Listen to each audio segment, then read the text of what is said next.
Well, as we all know today, there is no issue on the political agenda more important than the environment, especially now in the wake of the G8 meeting, where our Prime Minister was, trying to tell those people in Europe that actually we're on the cutting edge of environmental awareness and in greenhouse gas emission reduction. Some people absolutely disagree with that, and they do that based on actual evidence. My guest today is someone who knows a lot of this because she sees it in her riding all the time. Nancy Karetak-Lindell is a Member of Parliament for Nunavut. Now you represent, let's frame it, I come from a little tiny riding like that. Your riding is how big? 1.9 million square kilometers, largest geographical riding in Canada and I believe in the Americas. Amazing. All right, now you represent obviously the far north. Much of the scientific evidence I've heard of, but I haven't seen it myself, is that the real effects of global warming are seen first in an area as fragile and special as yours. Can you tell us the evidence that you see every day? Well, I live in the southern part of the riding, but even then I do see it, We see plants and animals and birds that we don't normally see. We see the ice melting sooner and freezing later. We see it in some of the buildings that are starting to shift because all our buildings are built on permafrost. And, it is a real danger for all the infrastructure because when the foundation starts to shift, well, you can imagine what's going to happen to all the infrastructure there, especially today when most buildings have drywall. And we can all see that in our own homes where my house is shifting a little and I can see the drywall starting to crack. But what really worries me are things that we can't see. The temperature of the water, for example. We still live very much on the food that we've been living on for thousands of years. Maybe not to the same extent as our ancestors did, but hunting and fishing and gathering are still very much ways of life for many of us. And, the fish are being affected, the plants are being affected. So we see also insects that don't normally come to our part of the world. And when we're drying meat and fish, those are affected by the insects that come up. We're very seasonal people. We do everything seasonally, and that really hasn't changed that much. We eat certain foods depending on the season, and we prepare food depending on the season in a certain way. So we're still very seasonal people as modern a world as we live in.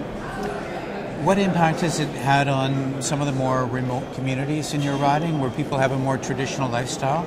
I would say the whole territory still is very traditional. Maybe some communities more so than others.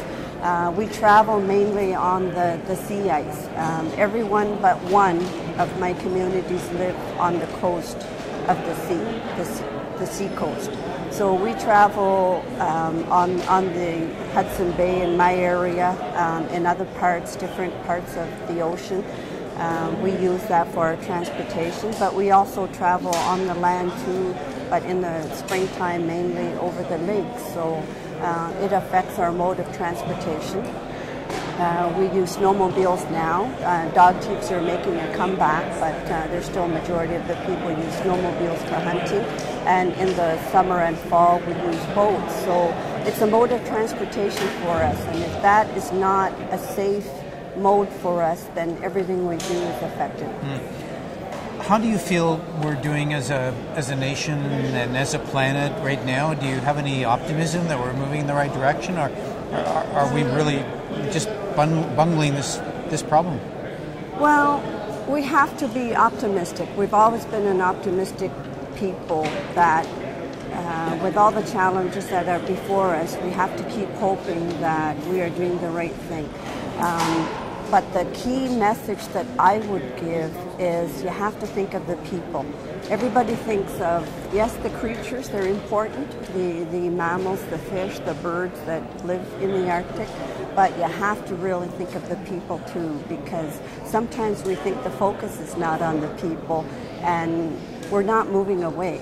You know, this has been our home for thousands of years, and as much as people think we want to move to where there's trees and roads, most of us are not going to move away. This is our home, this is our environment, and we're very much stewards of the environment, of our surroundings. And we're the first people that notice changes in every aspect, whether it's in the land around us, whether it's in the ice around us or the snow, whether it's in the animals around us. But we notice it mainly with the people also. Mind you, we are probably the most adaptable people in the world, but I think the changes that we've seen are becoming too rapid. And the message, again, I would give is, you know, we're going to live there. You have to think of the people who are going to live there and the effects on the people, along with the effects on everything else.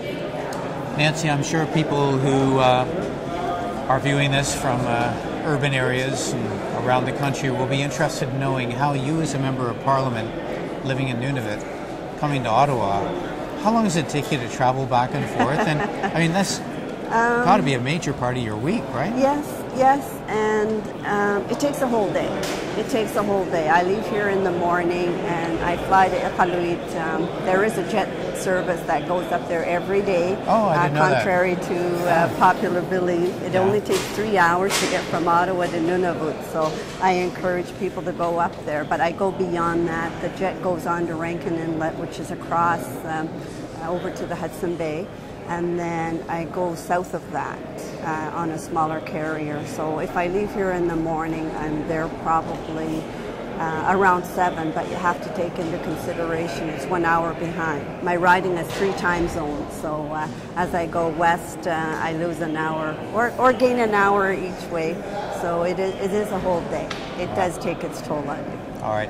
And you're retiring, Nancy?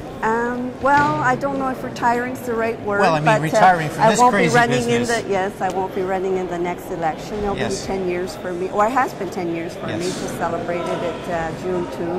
And I always said I wouldn't make a career out of this. And again, I have children, and they're all most of them living up north, and grandchildren. So I think I'd like to do something else.